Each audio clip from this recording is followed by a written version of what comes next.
This is a war, and if it's going to be this way, if life is just going to be full of conflict, let's have it, man. I'm gonna come armed, and I'm going all in. That's perhaps the most interesting, definitely unique story that I've heard. But I haven't been asked that one before, so that's a good one. Getting a bruised hand and drawing blood, if that's what it takes for even one person to say to me, "Now I think differently," it's 100% worth it, man.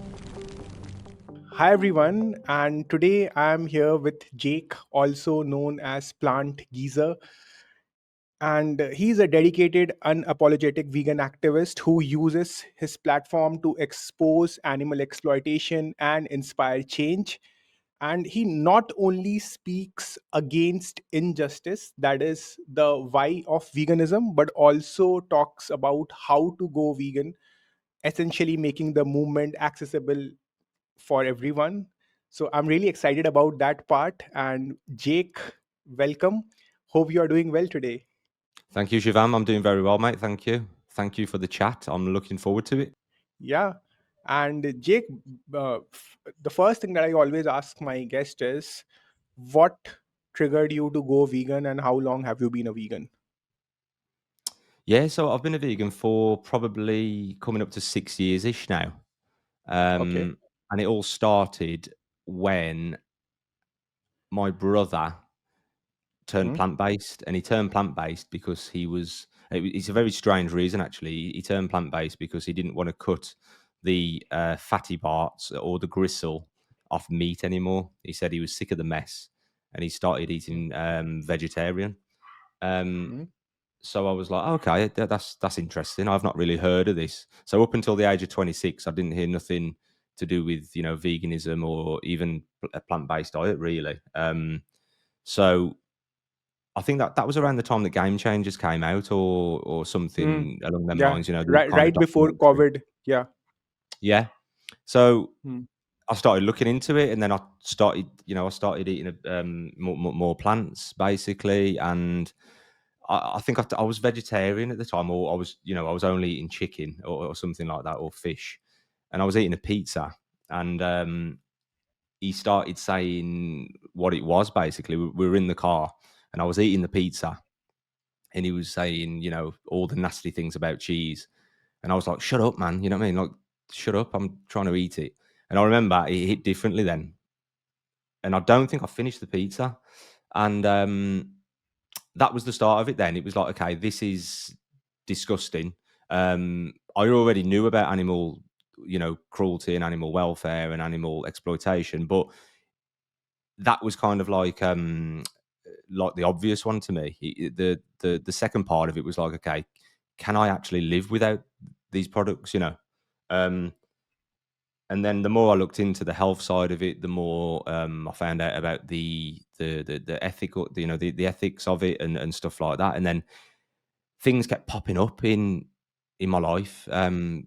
There's multiple like paths I could go down here, but it was basically just little seeds that had been planted over the course of 3 or 4 years that led up until that point. Um, and then it all just came together. It was almost like all the pieces of the puzzle just all of a sudden fitted in, and I was like, oh, okay. That is it, man. That is it. Done. Like, never again will I touch anything. Um, and then that was the moment I started a food business. So I've had the food business for 5 years now, and the more people that followed the food business, the vegan shop, the more I followed back, and I was exposed to a lot of vegan content then online due to following the customers back. Um, and then it just got worse and worse. The more I saw, the more I was getting involved in it and stuff like that. And then all of a sudden, I was getting people making comments to me. I was getting attacks. I was getting people coming in the shop, drinking milk and talking about soy. And it was just like, what is going on? Like, I've entered this world, and it's just getting worse and worse. It was just blowing my head.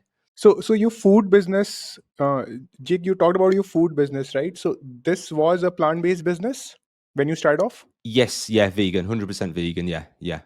Okay.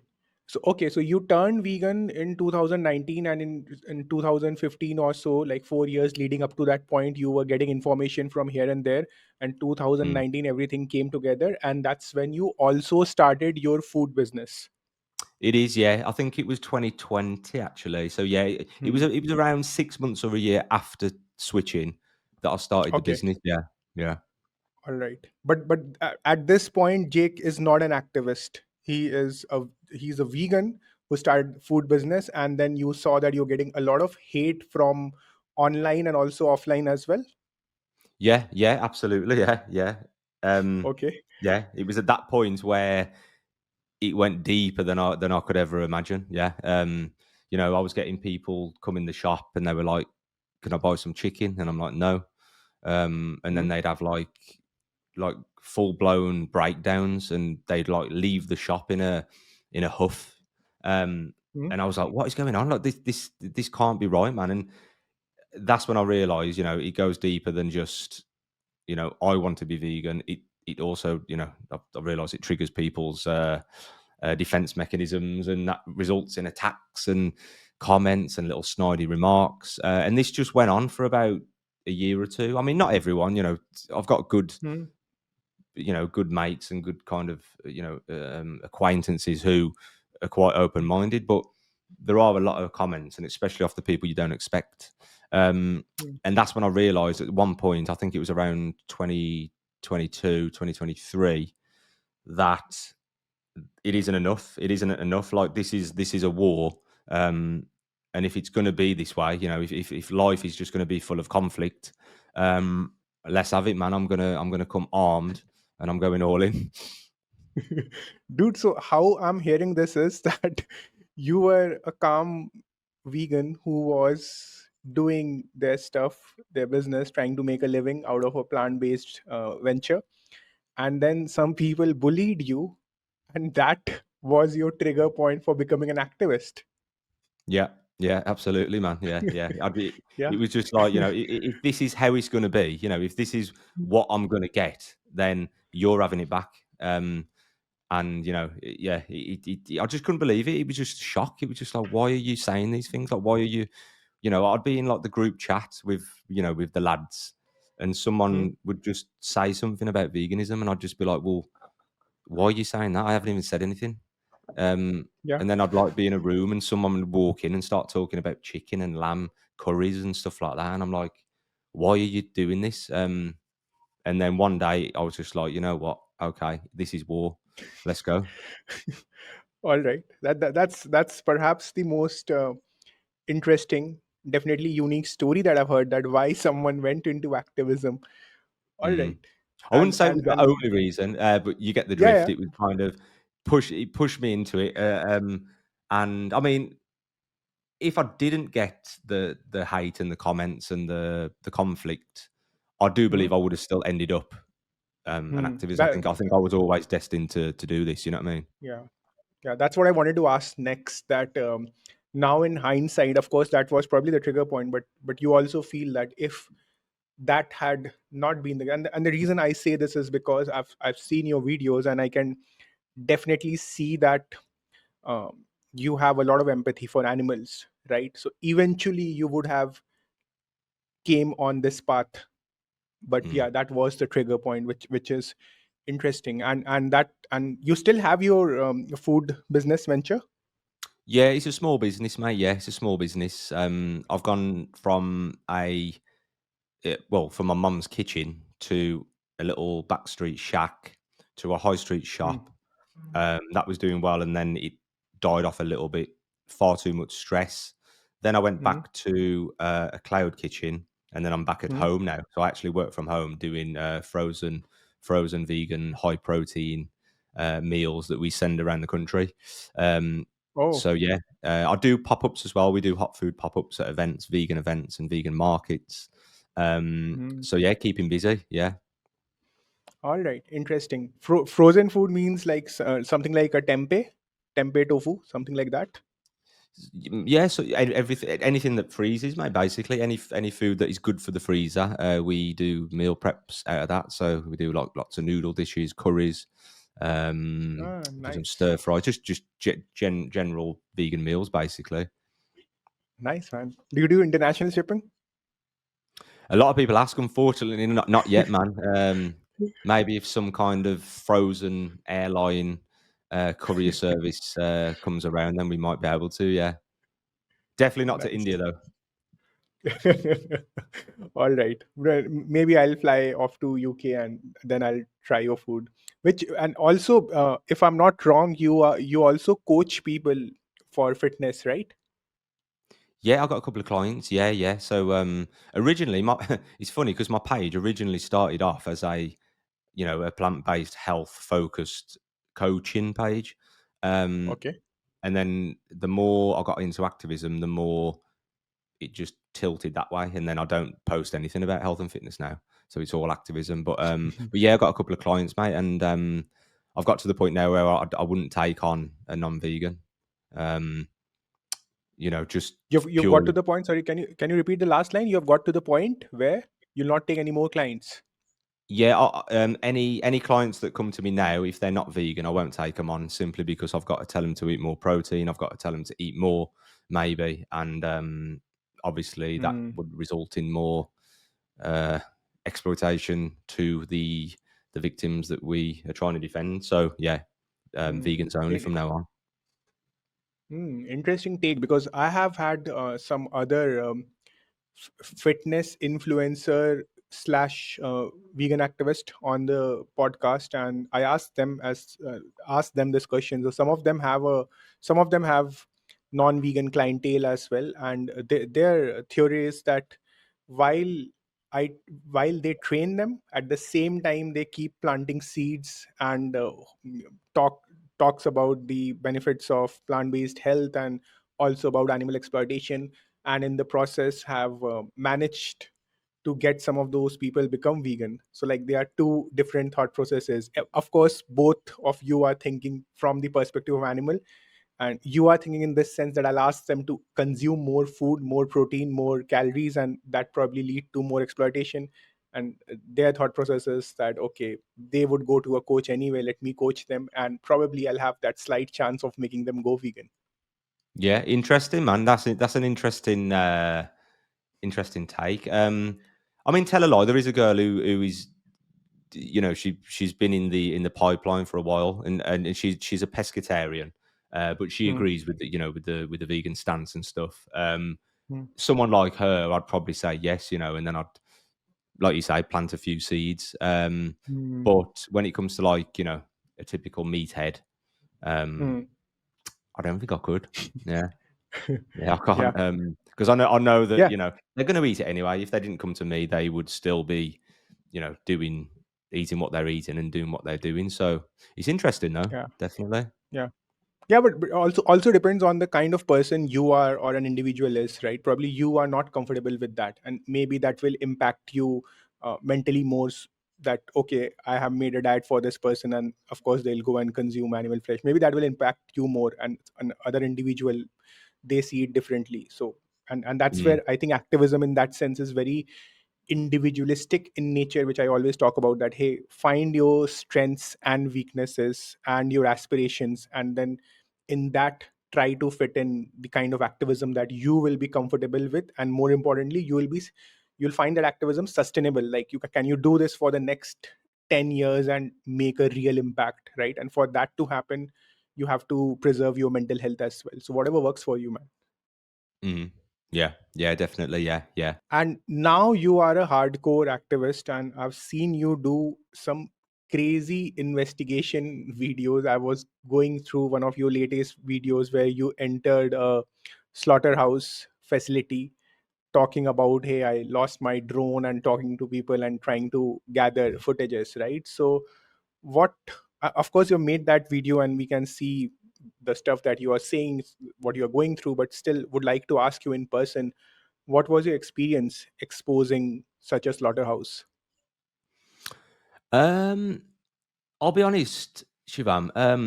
It's a lot easier than I thought. It's a lot easier than I Hmm. thought because, I think the reason for that is, I don't have time to think, and I don't have time to take it in. because I'm so focused on getting footage, and I'm so focused on prolonging my time there, to get content and to expose, that I don't actually feel any emotion. Hmm. Whereas when I'm watching videos, I've said this before, and people were shocked. I said when I'm watching videos online, um, you kind of take that in, because you're watching a screen. You're watching one thing. There's nothing going on around you in the room. Uh, and as you know, some videos are heartbreaking. They can reduce you to tears. But in person, I do find it easy.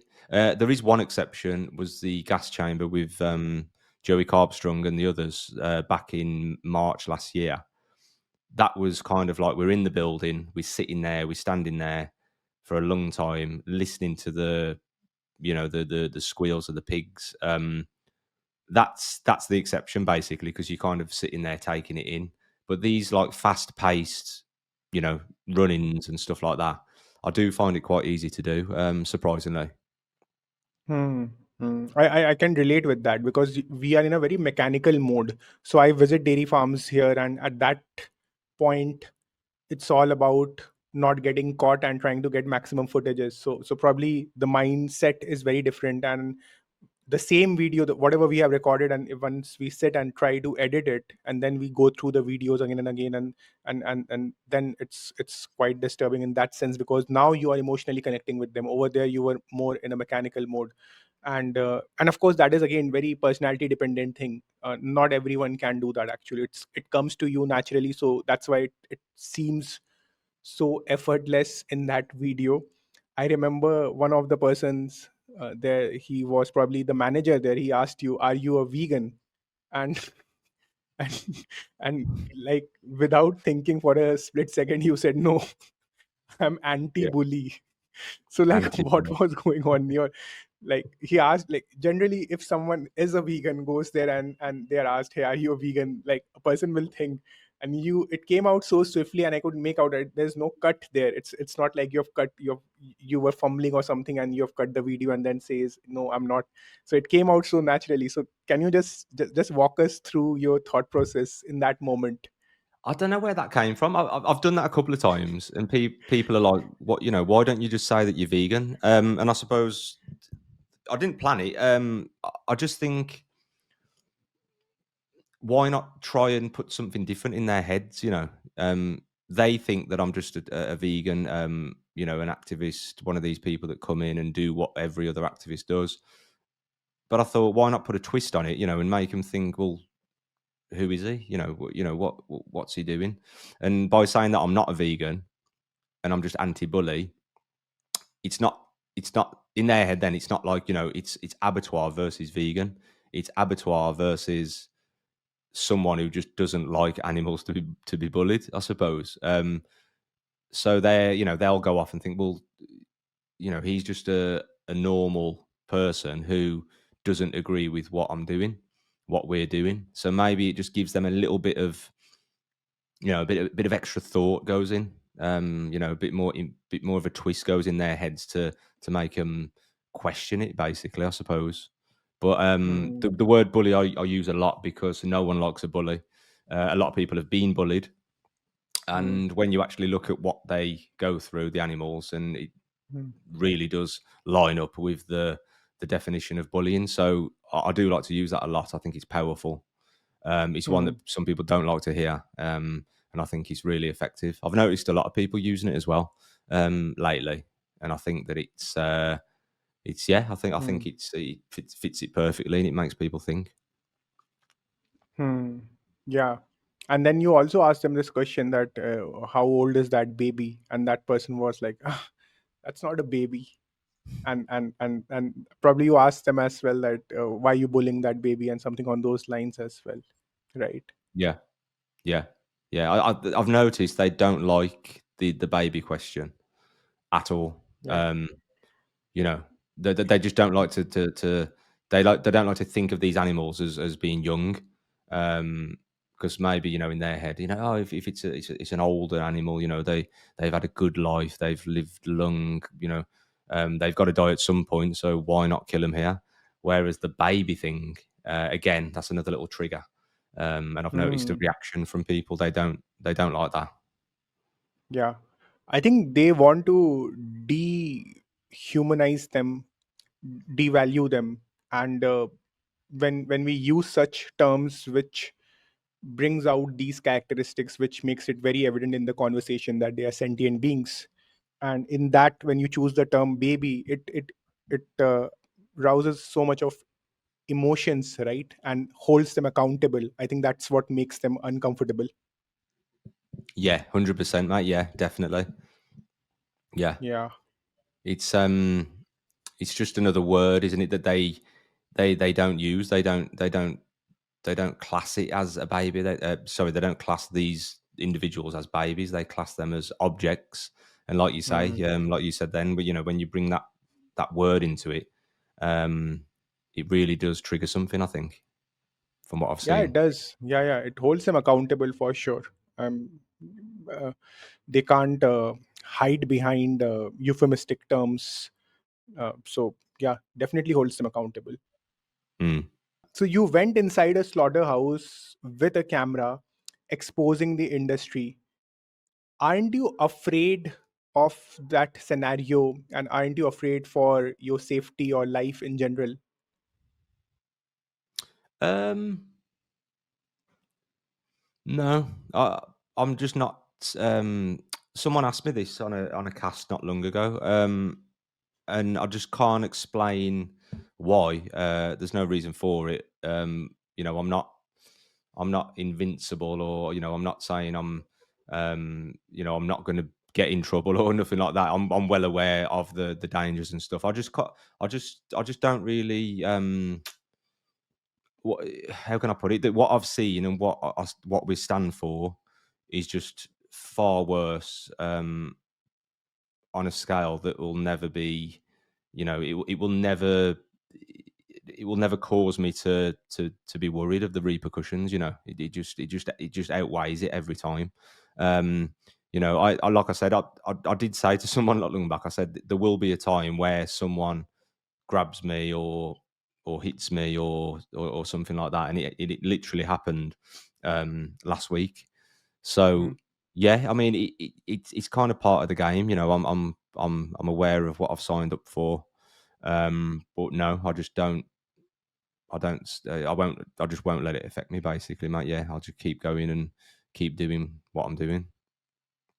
Yeah, because you think that what you stand for is much powerful, much bigger than our own safety. In that sense, what we have to do has to be done.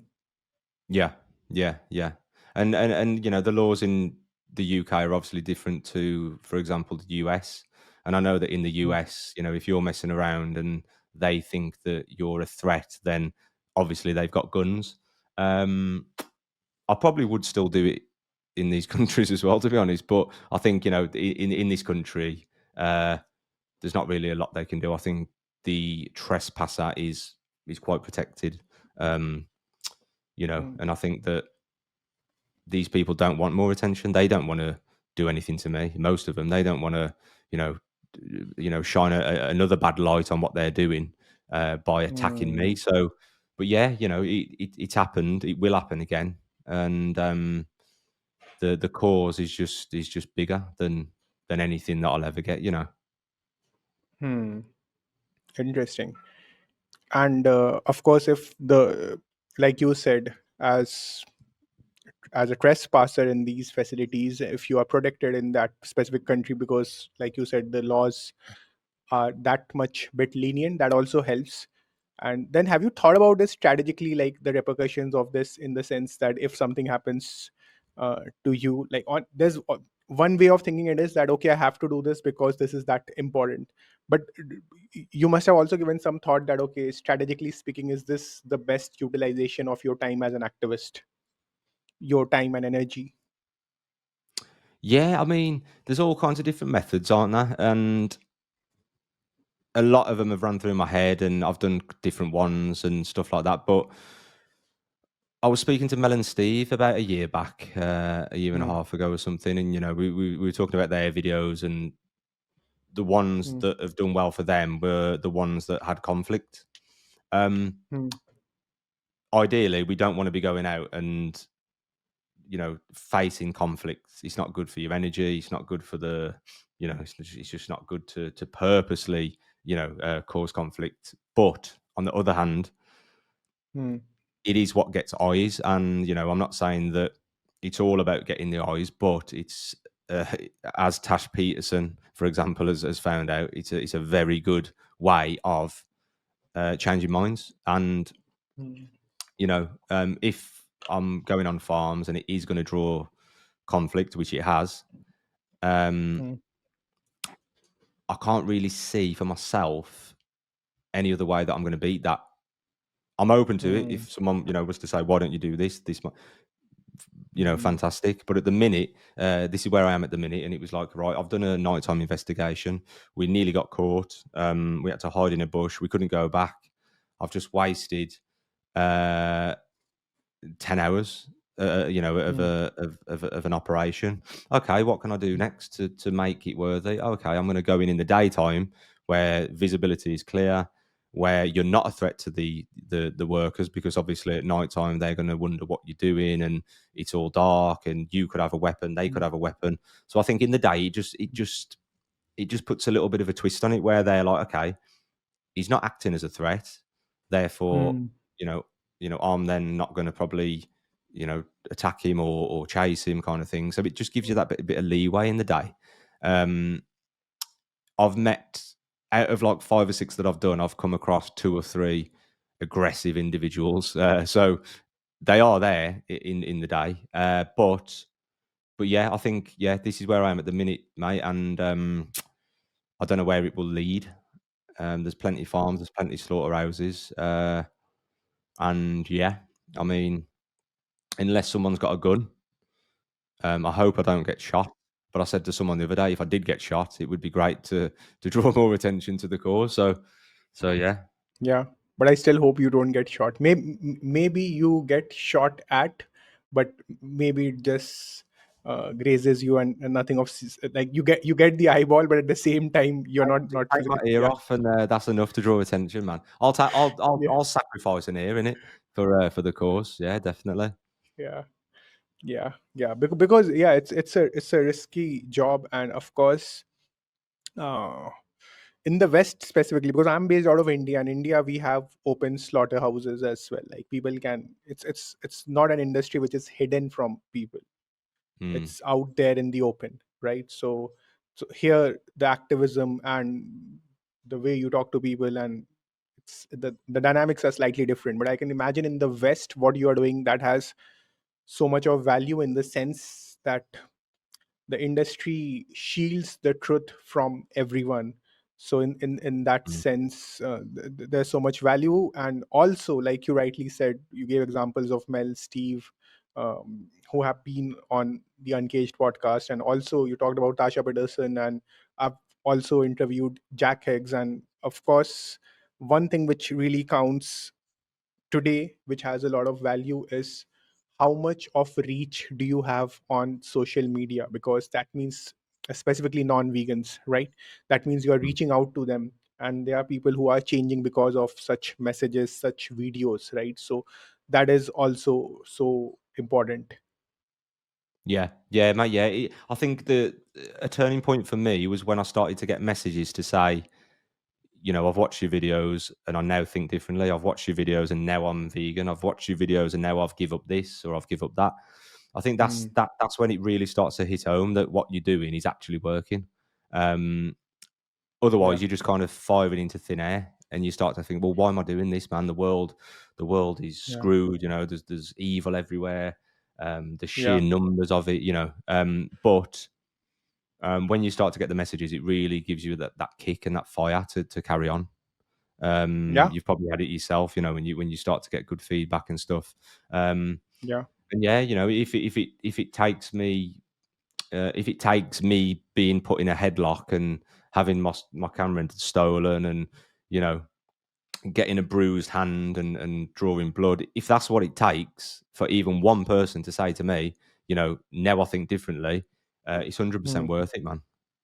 Yeah, Yeah, absolutely. And I'm sure that you'll have more success your way, in the sense that I'm sure that more people will be inspired by you. And Mm, totally right, that is one of the great motivators, right? Because eventually we are doing this for the animals, but if our work is not inspiring others to become vegan, then probably we have to rethink our ways of working and strategy, right? And just the other day, I met someone who came to our street activism session, and he informed me that he became vegan after watching one of my videos, and that was really good to know. But the best part was that he has now his whole family is now vegan. He now inspired his whole family and some distant relative as well. So essentially, by through him there are 12 more people who have gone vegan. And I was like, wow. wow, you just made my day. And so the, it's not to feel good or not to feel egoistic, but then you know that okay, what you are doing is working.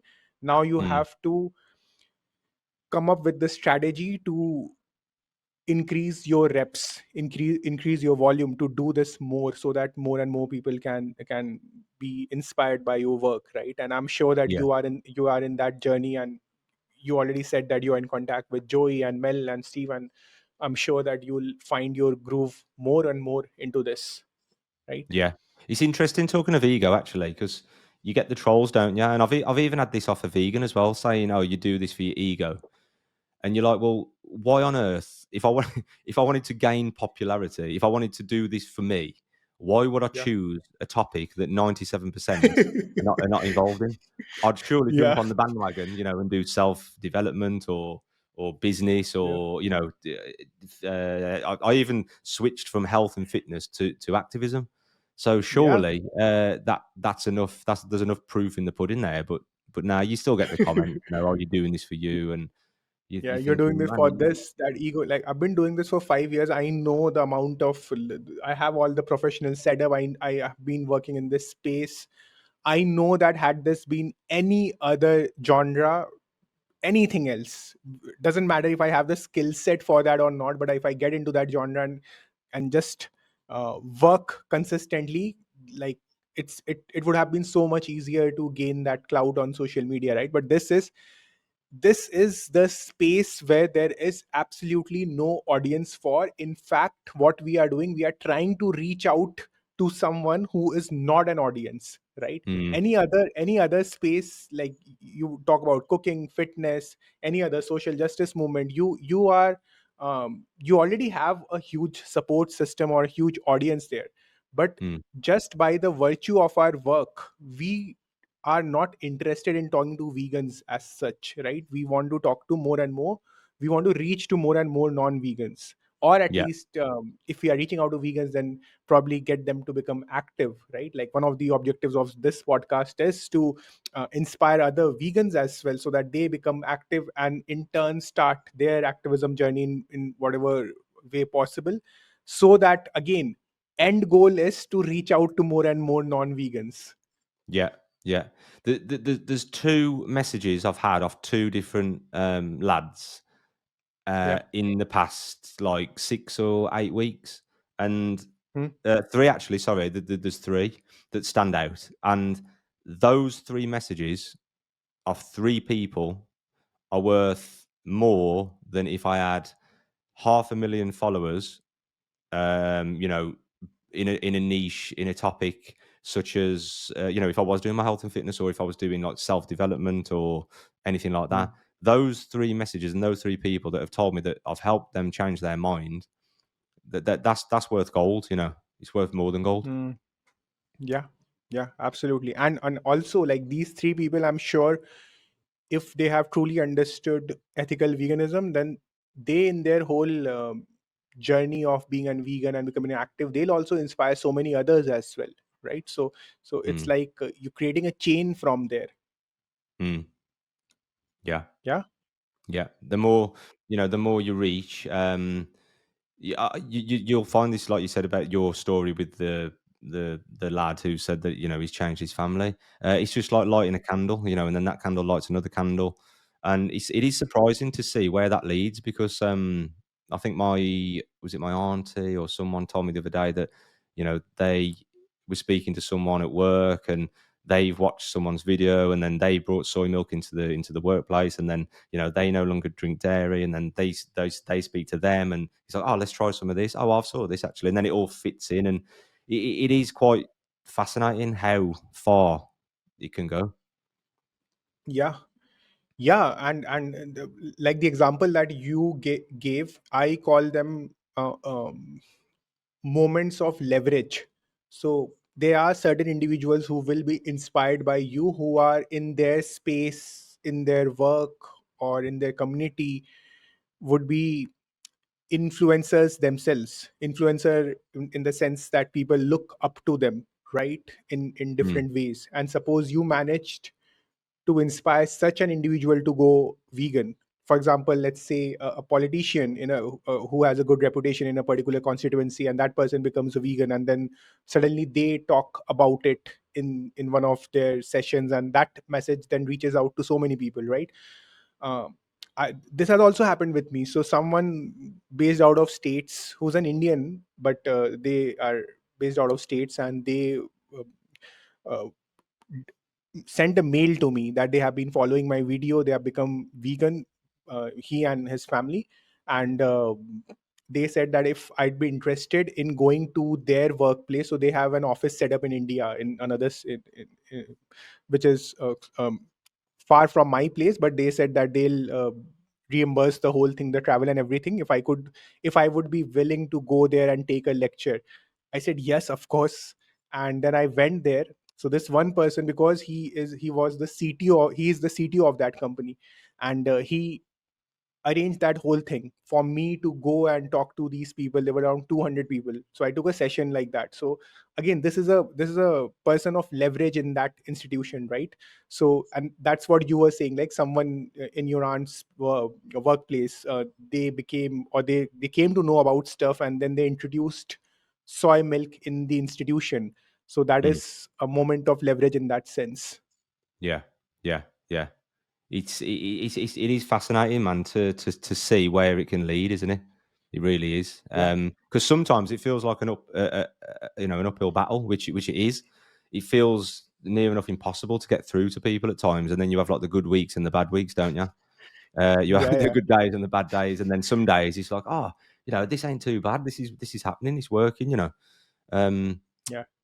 but you have to take the good with the bad, and I suppose, yeah, I suppose we just Yeah. keep going, Yeah. keep soldiering through the bad days and the bad weeks, and good news does come, man. It does. Yeah. And then talking about the bad days or bad weeks, why do you think some non-vegans who are aware of animal exploitation don't change? I think there's two main reasons. Now, I'm not going to sit here and say that veganism is about food, because we know that it's not. We know that it's Hmm. deeper than that. It's a mindset and whatnot. Hmm. But for me, the two biggest reasons that people don't turn. Number one is food addiction. So, they'll agree with stop testing. They'll agree with don't use that shampoo. They'll agree with don't wear that skin. They'll agree with don't, Hmm. even to the point of don't drink that milk.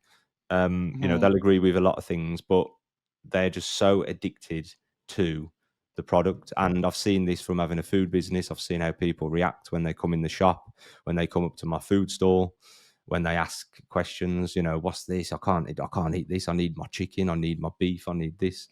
And it runs really deep. I think that addiction and culture and habit, that is the biggest factor for me from what I've seen. Um, Hmm. and like I said, it's not just about food, but that for me is the biggest barrier. The second Hmm. one I would say is people caring what others think. So I've got this like ability to just not care about anything. Obviously, Hmm. care about the important things, but anything that's not important, I just do not care. I don't care what people think. I don't care about getting punched by farmers. I just don't care Hmm. of the opinion of others. And I think that from what I've gathered, growing up and getting a little bit wiser and just learning about the world and how people work, I've noticed that they really care what others think. And by turning vegan, they think it's a big lifestyle change. They think, oh, what will my friends think of me? What will my family think? Um, because most agree, man. You speak to people and they do agree with what it is and what it stands for, but it's just that Hmm. change. It's like, I can't change because what will they think of me? Hmm. Uh, despite Hmm. agreeing with the principle, despite agreeing with you, basically. Hmm. So I'd say those two are the top two barriers, in my experience, mate. Yeah. Yeah. Yeah. And when you say addiction, do you mean convenience as well, or do you just mean enslavement to the taste? Enslavement to the taste, yeah, yeah. Just people, if you go and sit in a restaurant and just Hmm. watch and just look at people when the food is coming over. Now food's good, man. Food, everyone loves food. I'm not saying that, people are sickos because they like the taste of food. But people get very excited, man, when their food comes. And Yeah. yeah, I think I've done a lot of fasting, and I used to be that way. I used to be like, "Oh, I've got to eat. I need this. I can't wait to eat that." And from doing fasting over the years, I seem to have Hmm. cured my cravings. Hmm. And what I used to be like is quite clear in others. What I see, they need to eat this. They need to eat at this time. They've got to have that chicken burger. They couldn't live without a burger, and it's a shame to see, really, because despite, like I said, people agreeing with the message, they do. A lot of people do agree, but Hmm. it's just they can't imagine their lives without that little bit of a pleasure, that little bit of a taste pleasure that lasts for minutes. It's a Hmm. shame. Yeah, yeah, it is. And you also said, like, of course, veganism is not a diet, and this is something you already mentioned this actually. But I was also going through your post, and you have explicitly talked about this. Right, it's not a diet, but that being said, diet is the number one barrier for people to switch their um, empathy for animals, right? And in fact they do it as long as you talk about all the other stuff. They'll be happy to support you for banning zoos, not wearing leather, so on and so forth. But the moment we talk about food, because food in that sense is so personal, and like you rightly said, you just observe when the food comes in a restaurant, and it has so much emotions and identities tied to it that it becomes such a huge barrier. Mm, yeah, yeah. I've seen it in my Yeah. family. But one side of my family, they're addicted to food, and I've seen it all my life. I've seen what they're like around food, and I think that's what made me turn to health and fitness. I think, and Yeah. it's just for me to see it now. It's like, I find it quite embarrassing as well. I think that there's countries where they can't eat like the West, or they're eating poor quality food, and I just find it a bit embarrassing how people, um, how people act around food. I just find it sometimes embarrassing. I just think, it needs to be there needs to be more respect involved, I think, with food. It shouldn't just be like, "Oh, give me that," and, I'm not saying don't enjoy it. I'm not saying that, people shouldn't enjoy their food, but I just think there's this, like, weird obsession around it, and I do think that is Yeah. the number one barrier to people turning Yeah. vegan. And also, if meat and dairy didn't taste good, I personally don't think that dairy does anyway, but if meat and dairy didn't taste good and it was just, it tasted of rotting flesh, no one would turn around and say, "Oh, we need it for health." No, man, Hmm. they wouldn't touch it. They would not touch it. The taste buds are the number one reason. And if it Hmm. tasted like crap, we'd see a vegan world very soon, man. Hmm. Yeah. Yeah. And I mean, even the proportion of people who consume food for health is way less across the globe, right? The fitness freaks Yeah. who do not care about the taste as such, but they'll consume whatever as long as they are convinced that okay, this is going to do well for my physique, for my body, for my health. Yeah, but for most people, yeah, it's about convenience and also the taste of it, right? Probably food addiction is one of the underrated addiction now that you talk about it in that sense, right? Because no one really um, uh, it's the most acceptable normalized form of addiction in our society, right? If someone is a smoker or is an alcoholic, then there's that societal pressure as well, that is the person is someone who's not um, the most he's not a good person. We should not look up to this person. But at the same time, people consume so much of food and way more than the required calories, and just out of compulsion for taste. But that is something which is accepted by a society, right? This is part of our life. Yeah.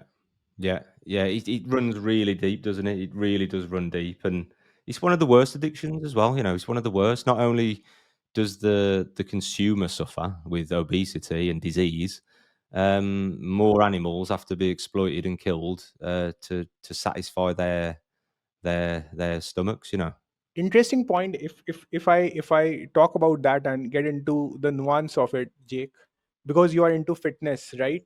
So Yeah. I'm sure that you train for do you train for strength training, hypertrophy? Like, what's your fitness regime like? I wouldn't class myself as a bodybuilder, but I do resistance 3 times a week, so I'll go to the gym and lift and, you know, do calisthenics and, Yeah, you know, strength training. But I yeah, do balance that with a lot of cardio, a lot of boxing, yeah. conditioning sessions. So to build a bit of muscle is in my interests, but not, you know, not to pack on a lot of weight, you know, Yeah. and be in a big surplus or nothing like that. Yeah, but still, your calorie consumption would be higher than that of an average person who doesn't work out, just has a 9 to 5 job, right? Your calorie consumption would be higher, on average, would be higher than a similar person who has similar height and weight as yours, but of course, more on the fat side. And so Yeah. then someone can argue and ask you this question that, hey, you consume more calorie, maybe you should not work out, so you'll consume lesser calorie.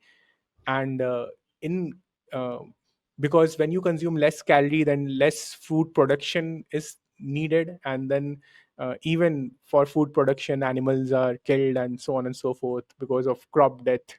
So what do you have to say to that? I'd say that by moving and being active and by burning calories, keeps the athletes out of hospital more so than the people who don't do that. So I would say, uh, be healthy, do what we're supposed to do, move. You know, it makes sense for us to to to to move and to stay healthy and to stay out of hospital and to you know, avoid disease as much as possible. That makes sense. The longer the vegans live, the more info we can spread, and the more people we can turn vegan, and the more animals will be saved, I suppose. Another angle to look Okay. at that would be, uh, I will eat a little bit more while I'm training, but then I'll also cut in the summer. So I'm actually eating probably about the same as I would Yeah. if I was just doing Hmm. nothing. But I Yeah. haven't I haven't been Okay. asked that one before, so that's a good one. Yeah. Oh yeah. What about what No, would you say? What would your reply be? yeah. So I've actually thought about it, and in general, when we talk about crop death, so I first and foremost do not see it at the same level as animal exploitation. That is um, putting these animals into slaughterhouses and then enslaving them their whole life, and then eventually murdering them. I don't see that with the incidental deaths in the production of crops as the same. And Mm, then I'm also not, when someone says that, hey, you consume more calorie, then I'm also not convinced on the fact that my consumption of more calorie is causing more death. mm, Because what's happening in that cropland, had it been not a cropland, it would have been a because anyway, now we are not talking about the deaths which are directly being caused by me, right? So we are not sure in that cropland, had that been a wild land, then also so much of stuff is happening on that land per se, right? mm. So I'm not convinced on this idea that my consumption, uh, increment in my consumption is causing more death if someone is getting into that utility calculus. But my not consuming animal products curbs that demand, and these animals will not, let's assume that all of us goes vegan, and then these animals will not come into existence, right? Yeah. So they will definitely not be exploited. Mm. So yeah. Yeah, So yeah. I that is think there. there's got to be a line, because then we could say, well, we could go into like driving cars, and then it'd be like, what would you say to someone saying you don't need to drive a car and stuff like that? Um, Yeah, which is why it's important to make these people understand what veganism is, and like you've just said, it's exploiting and enslaving and bullying, um, yeah, and yeah, oppressing is a lot different, obviously, to producing yeah. our food and obviously defending it. Yeah, because people do strawman veganism on these lines, right? Saying that, hey, you're driving car, you're using your cell phone, you're doing this, that, the harm is inevitable. See, we are not. I mean, yes, harm by mere existence is happening, right? But then there's difference in types of harms. One is a direct rights violation, Mm, exploitation of these animals, treating them as just products, not giving them the bare minimum amount of respect, versus building a structure. And because even humans unfortunately die out of accidents to create a civilization, right?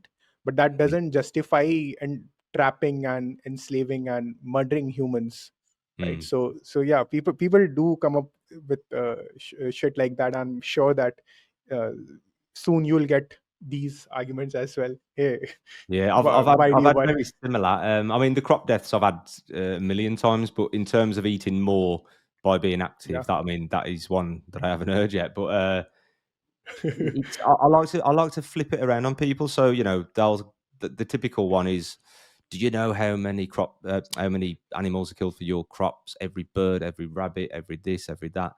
Yeah, And or I could just use the one that you just said. You're more active, so you're eating more, resulting in more deaths. So I say to people, okay, well, what if I had a kitten farm in the garden and I was enslaving kittens and treating them badly and forcefully impregnating them and making them have children and stealing their kids and then nicking yeah, their breast milk and then da da da da da. So I'll turn around and defend my kitten farm by saying, well, you you go to the gym, so you must eat more. So I'm allowed to have my kitten farm where I exploit kittens. So you spin it around and use a different animal, and it just doesn't stand up.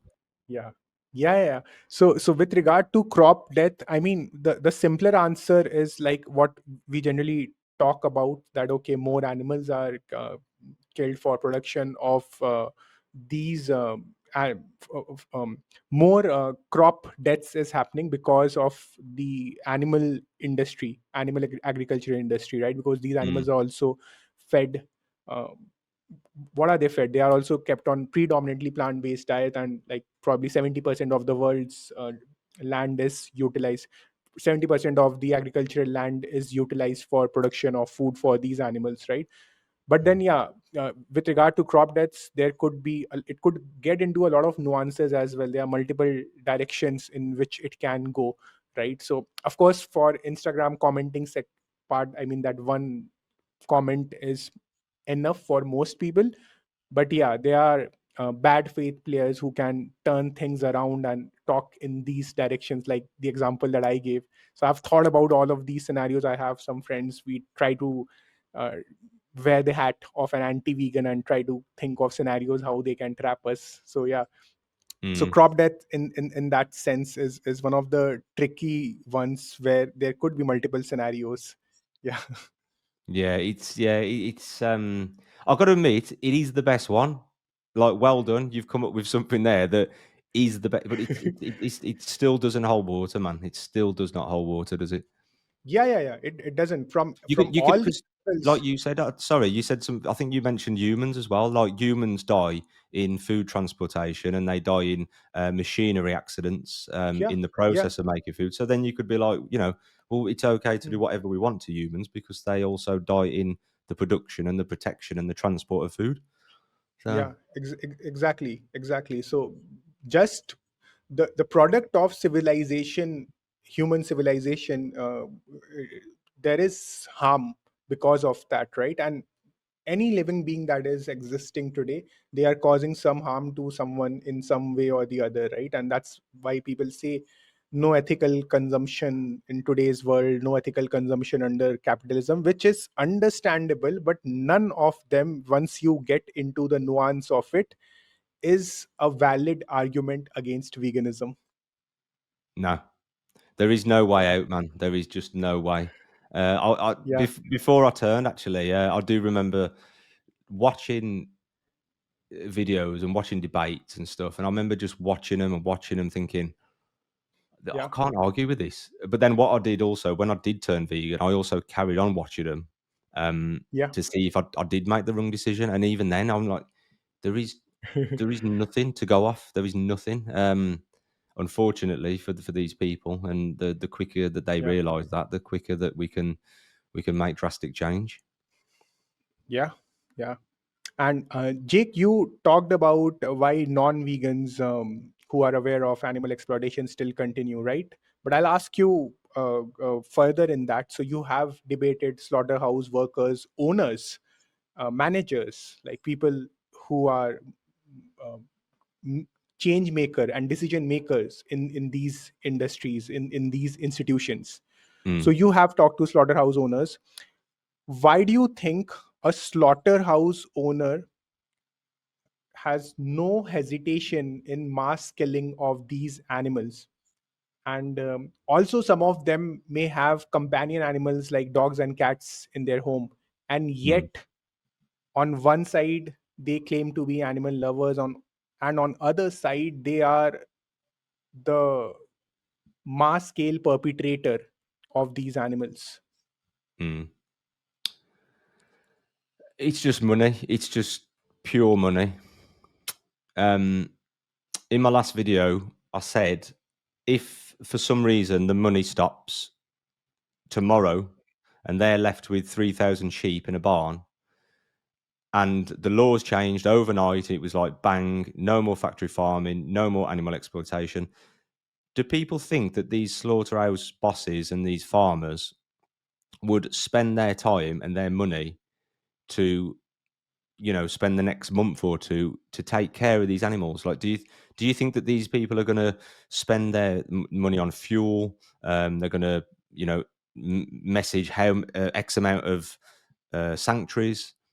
They're not going to do that. They don't care. They don't care about the animal. They just care about the profits. And like I said, they if shit hit the fan, they don't care.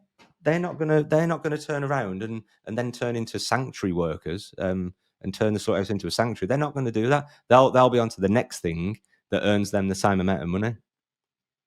Hmm. And despite what they think, despite what they think deep down, there is some studies out there that show that farmers do feel bad and slaughterhouse workers do feel bad, but the money's more important to them. Yeah. Yeah, I think those studies are more on the slaughterhouse workers, and that's why I specifically talked about slaughterhouse owners and bosses and managers, like who are the decision makers there, and who are essentially making the large chunk of the money. Because sometimes they'll get workers who are in desperate needs, no other job, probably illegal immigrants, which I've heard about as the case in in US a lot.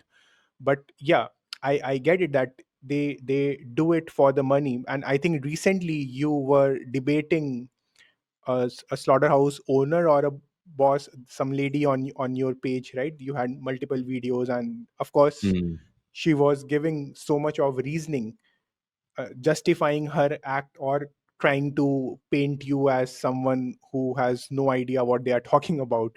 But and that's what I felt as well, and that's what you think as well, right? That all of what they are saying is mostly garbage. It boils down to that one word, that is money.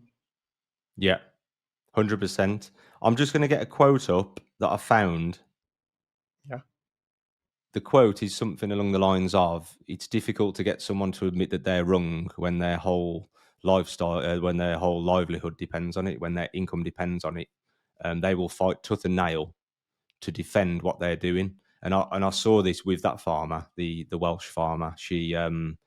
she just went down every crack that she could, and she ended up making herself look silly because instead of just kind of admitting to even half of it, mm, but she tried to fight and scratch and pinch as much as she could because her whole lifestyle depended on her lies. mm, Um, mm, everything that she's ever been taught. She grew up on a farm. She's got farmer mm, children. Her husband's a farmer. She owns a farm. mm, Everything that's ever been involved with her life, she had to cling to that. And this is the problem. mm. Again, money. Yeah. Yeah. And I also feel, just building upon that, that it's sometimes it could be a possibility that what they are saying might sound really silly and dishonest, but that is the reality that they live in, like you rightly said, because they have been brought up in that culture. In this specific example, where she is born and brought up in a family of animal, in the family of animal farmers, so probably that's the reality that they believe in. And any which way, for an average human to break the chain of conditioning, it's really tough. And in these cases, it's all the more tough because your livelihood also depends on it. Mm, And that's why there are some examples of people who were ex slaughterhouse, who are ex slaughterhouse workers, and now they have turned vegan and activists. So I have huge respect, mad respect for them, because not only did they realize that what they were doing is wrong, and then they changed themselves, and now they are telling this to the world. And yeah, so that is, there are some dairy farmers as well who were earlier in the dairy business and now are vegan, and they talk about it, right? So yeah. that is really inspiring, man. Yeah, yeah. I do remember an instance where a farmer came into the shop when I had the Hmm, shop, and he looked just like a farmer. So I said, what are you doing here? You're clearly a farmer. And he looked at me with guilt, and he said, I have to look him in the eye. And I've never forgot that. I've never forgot that moment. And he hmm, said he basically just admitted it. He said I want to change. He implied that he wanted to change, and he ordered a big plant-based burrito. And hopefully hmm, that helped him on his journey. But I hmm, think it takes courage, again, linking back to the thing where people care what people think. hmm, For someone to turn vegan who cares what people think, it's a big thing for them, and that it takes courage. But for a farmer or a slaughter worker to turn their back on everything they've ever been told, hmm. that's heroic, man. That takes more than just courage. Yeah, exactly. I mean, it is difficult because the way their life is constructed, and then changing that, it is more difficult for an average person to become vegan. And that's why, and their stories are also very inspiring then, because then you have those case studies telling people, hey, there are people who have done that, right? So it's not something which is like an impossible task. And at the end of the day, you got to think from the victim's perspective, right? Where it's not about you, me, or a specific farmer. It's about the animals. And Mm, it can be tough, and it can be tougher for some individuals, but eventually it should be done, because that is the morally consistent position. mm, yeah. A vigil that I went Yeah. to not long back down Yeah. in the southwest. Hmm, I was with Mel and Steve, and I was surprised because I've never seen so many trucks pull in. I've never seen so many farmers pull in to drop the animals hmm, off. It was ridiculous. There were like over 20 different ones. hmm, And one thing I noticed was the look on their faces. It was very consistent, this look. They all had this look. 90% of them had this same look, and it was guilt. It was like, I know what I'm doing is wrong. I know that hmm, what you're doing is right. What you're saying is right. But it just is what it is. And they were just like, and I was surprised that hmm, Steve actually spoke to two of these farmers, and hmm, they listened, and they had a card. And it blew my head because I was like, hang on a bit. Like, we're used to having conflict with these people. And obviously, Steve's good at talking. Steve's good with his mouth. The way he worded it must have just touched a nerve with them. And they both had a card. And I was shocked. I couldn't believe it, It was good hmm, to see. Um, hmm. I really don't think that, without the money, like we said before, without the money and without that culture and that income and that livelihood, I don't think many people could argue. If that wasn't the case, I don't think many people who are good people, who have got families, who have got pets, who have got a heart, who have got a brain, I don't think many of them could really argue with it. Hmm. And based on this experience of yours, these experiences of yours, and also the fact that you come from a food and beverages business background, you do feel that economics as a whole has a huge role to play in all of this, right? Suddenly, like, if the taxations on animal products increases drastically, or plant-based food becomes more accessible, uh, easily available, probably at a lesser cost, and so on and so forth, you think that will also play a huge role? Massively, man. Yeah, massively. If you look at a group of kids who have gone out for the day, for instance, and they go to the shopping centre, they go to the cinema, whatever, they're out and about doing what young people do, and they walk past a McDonald's where they can get a burger for 99 pence, and they walk past a KFC where they can get popcorn chicken, and then they walk past a Pizza Hut or Subway and all these places. Like, even if we were to get like 20% of that market plant-based and just give people the option. I know that it is okay in the West, we can get these products. They are in most big chains, but even if we could just get like a chain of just vegan food on every corner where there's a McDonald's and a KFC and a Subway and a pizza Hut, even just that would open up like you know huge numbers of plant-based advocates at least. But it's just the accessibility to just cheap crap, cheap animal products everywhere is just a major issue. Yeah, because a lot of these people, uh, I mean, people agree with the ethics of veganism, like you rightly said, but then there are some people who would agree with it, but they will not act on it, right? Because it's easier for them to not act in this non-vegan world. So if those action points are there, then more people will adopt first probably a plant-based lifestyle, and then um, also probably talk about the ethics of veganism. So that is there as well, because it's so damn unfortunate, the kind of world that we live in.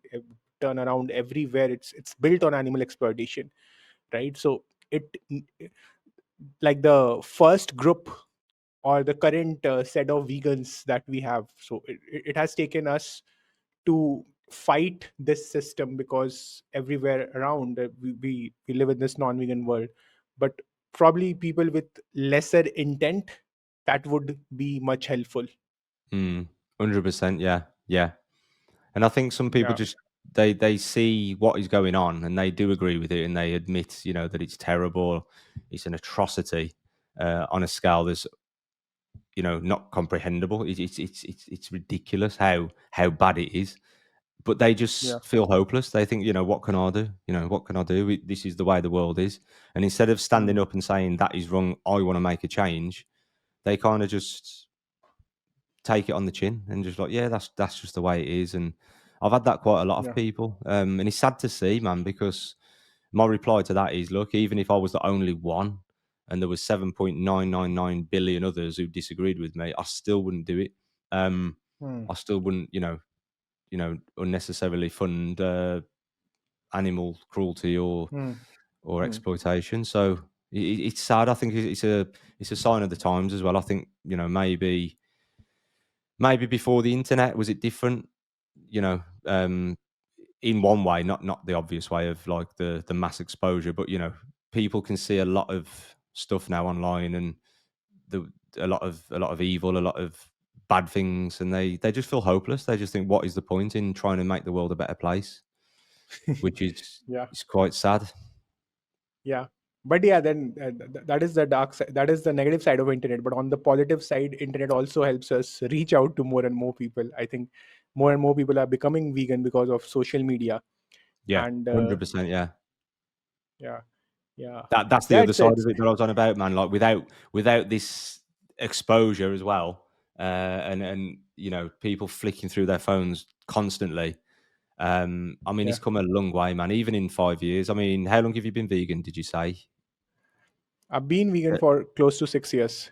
Yeah. That's it. Same as me, mate. Yeah. So just in that 6 years, I know that we had a bit of a spike, when the documentaries came out and stuff in 2018, was it? Um, but yeah, even in just the the last 6 years. So I am hopeful, man. I am hopeful. Some days, like I said, are not very positive, but I do think that change is inevitable, man. Definitely. Yeah. Yeah, it is inevitable. That's what I feel so too. I mean, the only thing that is disappointing is the rate of change, but I guess the rate of change is also increasing day by day, because once again, because of social media, and more people, like I said earlier, are becoming vegans, and people in position of power, position of influence becoming vegan. That will also help a lot. And of course, expose videos like what you are doing is of paramount importance. And at the same time, I also feel that there will be a time when uh, uh, I mean, it's already happening. There are a group of individuals and people who are focusing on policy level changes as well, in one way or the other, right? So as more and more people become vegan, I think there will be a time when our shift will shift more towards policy level changes, like um, standing up to the government and asking for change. So Mm. that will also come. Yeah, but for that to happen, I think for that to happen more effectively, I think both things have to go hand in hand. Like the the number of individuals becoming vegan has to increase drastically as well. Yeah. Yeah. A lot of people Yeah. comment, don't they? The trolls, and they'll be like, "Why don't you do something political? Why don't you do this? Why don't you do that?" And it's like, well, first, just ask yourself, do you agree with it or not? I'm talking to you now. It's just one person. Do Yeah. you agree? By saying that we need to do this, you're implying that you might actually agree with it. In which case, you Yeah. should look within and make the decision Yeah. yourself. Yeah. Yeah, it's great how everyone's got a different part to the puzzle, isn't it? You do what you do, and some people are doing things at Yeah. the top, and other people are putting stickers on lampposts. You know, Yeah. I'm getting put in Yeah. in headlocks by slaughterhouse bosses. Quality, man. Everyone's got a little piece of the puzzle. So Yeah. Yeah. And as long as vegans are discussing what is the best way to move forward, I'm perfectly fine with that. But the moment a person who's not even a vegan says, "Hey, you should do this," I'll say, "Yeah, sir, I'll do that. But first, you tell me, why should I listen to you? Like, who the hell are you to tell us what we should do and we shouldn't do when you are actively participating in animal exploitation?" yeah, why are you not stopping the wars? Why are you not going over to these countries and stopping the wars? Why are you not standing up for your country? Why are you not stopping PDF files? Why are you not stopping these? It's like, well, you're not either, are you? Actually, I said to someone, I said, find me one, find me a problem with humans, let me know, and we'll go together. But they never do. So they'll happily point the finger and say, you're not doing this, you're not doing this. Well, come on, Yeah. let's go. But they never do. Yeah. Yeah, I mean, the trolls will be there. I think they are good for engagement. I hope you get more and more trolls. I like I said earlier, I hope that you get more and more people reaching out to you saying that they have transformed because of you. I also hope that you get more and more trolls in your comment section, because that will help you with your posts and engagement and social media growth as well. Yeah, yeah. I always welcome them, man. I always welcome them in, and I say, look, you're welcome. Soon as the comments get a little bit weird and they start to linger around, I warn them and Yeah. say, look, you will get blocked if you start, saying creepy stuff. But other than that, they're welcome. I say, comment away, man. You're great. Without these people, we wouldn't get half the engagement. So and then they'll Yeah. they'll turn around and try and justify it and go, "Yeah, but you looked like you needed the help. Your page is small." When really they're just saying that to make themselves Yeah. feel better about actually spending their valuable time on your video. It's Yeah. quite Yeah. fascinating, isn't it? The psychology. It's brilliant. Yeah. Yeah, and there are examples of people who were anti-vegans and trolls themselves and have actually become vegan. And I have talked to a few of them, a couple of them, and they were like, "Hey, we used to write those because as a defense mechanism, like it was impacting us it was questioning our morality, our worldview. So as a defense mechanism, we were writing nonsensical stuff. So there are examples like that as well.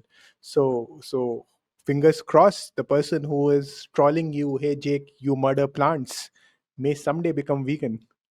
Yeah, yeah. I wouldn't be surprised, man. The amount of time that they spend on the videos is incredible. So maybe it's just a case of more pennies being dropped, and one day they'll wake up. But I don't know about Yeah, yourself. I always wonder what I would have done if I'd have came across this information before I was vegan. So like I was a big drinker, I was a big meat eater, I was a big yeah. cheese fan, and I never came across veganism. It never entered my head. But I wonder if what I would have done if I was walking through the city and someone had a sign and a screen, which I wish would have happened to me earlier. I wonder what my reaction would have been. I'd love to know that. I don't know about yourself. Well, like what I definitely wouldn't have been a troll because I've always had a thing for animals as well. Like loving dogs. Loads of people love dogs, don't they? And stuff. And I've always had a thing against bullying and cruelty. I don't know why. I've just always had I've always had something to say about injustice. So I definitely wouldn't have been, a smart ass troll. But I just wish I would have come across the cube of truth or something, back in the day, just to see what I would have Yeah, said. yeah. For me personally, either I would have been an avid listener if I were in the zone, but if I were just passing by, probably I would have passed a witty, smart as remark. So could have been a troll in the moment, but not a troller anti-vegan with that mindset. Mm. That's what I feel. It's of course impossible to know now, but that's Mm. my best guess based on the information that I have on myself. Yeah. Hey, weirdly, I've just had something pop in my head actually from when was it? I think it was 2014. So this was like four or Yeah. 5 years before I even, got to know anything about veganism. And I was in Australia and I was on a park and I met an Italian lad and he said he was telling me about his routine, what he's doing, on the pull up bars and stuff. And he did say, I remember now, he said, I only eat plants. And I do remember Mm, being shocked and I was more intrigued actually, you know, mm, why that is. Like, I do remember actually asking him and trying to find out more. My first mm. initial reaction wasn't like, "Oh, you're a," um, I won't swear. You're a weak person, or you're feminine, or nothing like that. So, yeah, I think I've always had an open mind, and I think the more open minded you are, the more receptible you are to the message, aren't you? Yeah. Yeah, exactly. So that's what I said. Like in the moment, I could have passed a smart ass remark, but otherwise, I don't think, as a whole, I would have given serious thought to it. And probably that's what I did. Right, that's what made me go vegan because I before becoming a vegan, I tried going through all the arguments. I remember coming across a few resources, blogs and stuff on veganism, which were about debunking anti-vegan arguments. And I was thinking about those arguments. That's why I reached that piece of information. Okay, what about this? But yeah, so those things were there, right? So Mm. yeah, I mean, one has to be. I always say this when I talk to people on street that hey, my aim today is to talk to someone who's open minded, compassionate, and pro justice. I genuinely believe that most people fall in that category, or at least most people like to believe that they fall in that category. And if someone is of a curious nature and has compassion and values justice, they will become vegan. Yeah, yeah, yeah. It's a good way to put it, isn't it? It's no one wants to be classed as the person who isn't nice, basically, who isn't compassionate, who hasn't got an open mind. And Yeah. I find it fascinating how a lot of people who claim to have an open mind when it comes to certain topics, let's just say corrupt governments, for instance, and they claim that they've got an open mind and they can Mm, see beyond the lies and the corruption, and then they get they get this information to do with veganism and they all of a sudden have got a closed mind. Yeah. Yeah. Fascinating. Yeah, yeah, it is how it's cognitive dissonance, right? Yeah, yeah, it runs Yeah. deep, doesn't it? And yeah, the more I've gone on in the last 6 years, I mean, my knowledge in the last two compared to the first four of the psychology Mm. behind it and why people act the way they do and stuff like that. I've come to learn, man. It's deep. It runs deeper than I thought. Some people get it Yeah. straight away. Some people, they need a couple of nudges. Other people, man, just cannot see it. And I think Yeah. that layer of conditioning is just thicker on certain people than others. Why that is, I Yeah. don't know. Yeah.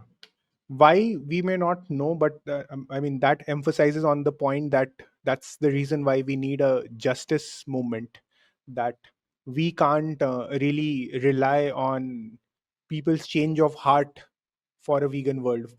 8 billion people changing their heart to become to lead to a vegan world, and that's why after a certain point we would need legal frameworks. Like, it doesn't matter if you in your heart of heart believe that animals should be respected and they should not be treated as commodity. It doesn't matter.